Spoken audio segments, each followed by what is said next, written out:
Hakim Pengadilan Negeri Surabaya, yakni Jahoras Siringo-Ringo, membacakan putusan terhadap 3 terdakwa diantaranya Amo Ateng Juliando Oratmangun, Rionaldo Danilo Korwai, dan Ade Ardianto Suroso. Dalam kasus pengeroyokan terhadap pengacara Cecep Muhammad Yassien. Dalam putusannya terdakwa didakwa dakwaan tunggal dengan pasal 170 KUHP ayat 2. Memenuhi seluruh unsur-unsur yang sudah terpenuhi, melakukan kekerasan terhadap seseorang di muka umum membuat orang luka, sedangkan materi pembelaan terhadap terdakwa dikesampingkan. Hal-hal yang meringankan, terdakwa bersikap sopan, dan menyesali perbuatannya. Mengadili, masing-masing terdakwa Amo Ateng Juliando Oratmangun, Rionaldo Danilo Korwai, dan Ade Ardianto bin Suroso, secara sah melakukan tindak pidana melakukan kekerasan terhadap orang, dengan putusan masing-masing 1 tahun 6 bulan. Yang mengakibatkan luka. Berdasarkan fakta-fakta yang dirumuskan di atas, majelis hakim berkesimpulan bahwa unsur ini pun diyakini terpenuhi. Oleh karena itu, seluruh unsur dinyatakan terbukti dan terpenuhi dalam perbuatan terdakwa, yaitu bahwa terdakwa di muka umum dengan terang-terangan dan dengan bersama melakukan kekerasan terhadap orang yang mengakibatkan luka.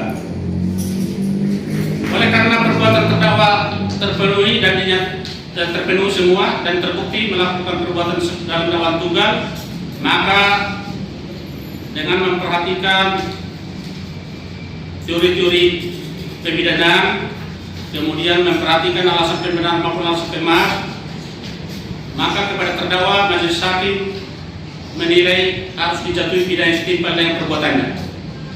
Mengenai materi nota pembelaan yang diajukan oleh penasihat hukum terdakwa, majelis hakim berpendapat dikesampingkan karena uraian materi pembelaan tersebut adalah menyangkut prosedural, yaitu materi dari eksepsi, di mana hal itu sudah dipertimbangkan dalam putusan sela, sehingga menurut majelis hakim tidak perlu dipertimbangkan lagi dalam putusan ini. Setelah memperhatikan hal memberatkan dan meringankan, maka majelis hakim tiba pada putusan sela berikut. Ya, silakan berdiri. Mengingat dan memperhatikan ketentuan pasal 170 ayat 2 ke 1 KUHP dan Undang-Undang Nomor 8 Tahun 81 tentang Hukuman Pidana serta peraturan perundang-undangan lain yang bersangkutan, mengadili 1. Menyatakan terdakwa 1 Amo Ateng Juliando Oratmangun, anak dari almarhum Roderick Minan Larat. Terdakwa 2 Rionaldo Danilo Korwai, anak dari Paulus Korwai. Dan terdakwa 3 Ade Ardianto bin Suroso telah terbukti secara sah dan meyakinkan bersalah melakukan tindak pidana di muka umum dengan terang-terangan dan dengan bersama, melakukan kekerasan terhadap orang yang mengakibatkan luka. 2. Menjatuhkan pidana terhadap para terdakwa oleh karena itu dengan pidana penjara masing-masing selama 1 tahun dan 6 bulan. 3. Menetapkan masa penangkapan dan penahanan yang telah dijalani oleh para terdakwa dikurangkan seluruhnya dari pidana dijatuhkan. 4. Menetapkan para terdakwa tetap berada dalam tahanan. 5. Menetapkan barang bukti berupa 1 kemeja lengan panjang warna hitam, 1 kaos polos warna putih, 1 kemeja motif warna hijau hitam dirampas untuk dimusnahkan. 6. Membebankan kepada para terdakwa untuk membayar biaya perkara masing-masing sebesar Rp5.000. Baik, jadi silakan dulu. Sayangnya ada dugaan kejanggalan terkait visum yang didapatkan dari rumah sakit PHC. Nyatanya pembelaan dari kuasa hukum terdakwa oleh Ketua Majelis Hakim dikesampingkan. Melakukan penalaran hukum legal reasoning, maka tidak akan menemukan kejanggalan ini.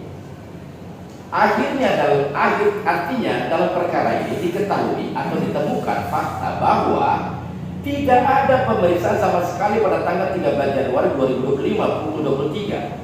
Karena faktanya saksi korban Cecep Muhammad Yassien alias Luciati pada tanggal dan waktu yang sama sesuai dengan bukti video rekaman berdurasi 1 menit 33 detik, ia tidak bisa atau semaput tetapi sedang melakukan live streaming atau mengunggah video di depan SPKT Polrestabes Surabaya, Jalan Sikatan nomor 1 Kota Surabaya. Video terlampir.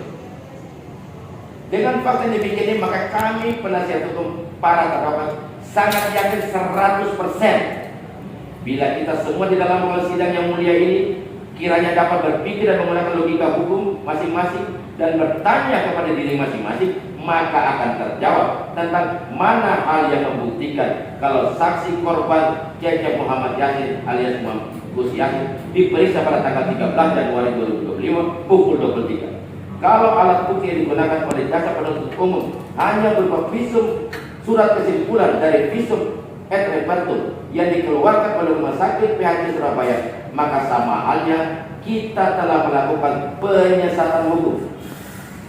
Majelis Hakim yang mulia, jaksa penuntut umum yang terhormat, bahwa ketentuan berdasarkan pasal 170 ayat 1 Kitab Undang-Undang Hukum Pidana nomor 8 tahun 1 yang mana telah kita ketahui bersama menyebutkan barang siapa dengan terang-terangan dan dengan tenaga bersama menggunakan kekerasan terhadap orang atau barang diancam dengan pidana penjara paling lama 5 tahun 6 bulan.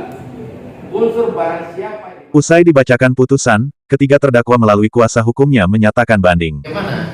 Enggak, makanya saya menyampaikan haknya udah. Enggak, biar mereka bertanya bagaimana kalian menerima apa tidak gitu loh.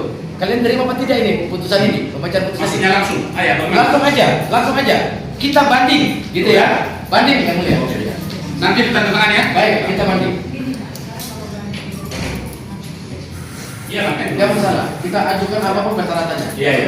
Baik. Baik, silakan.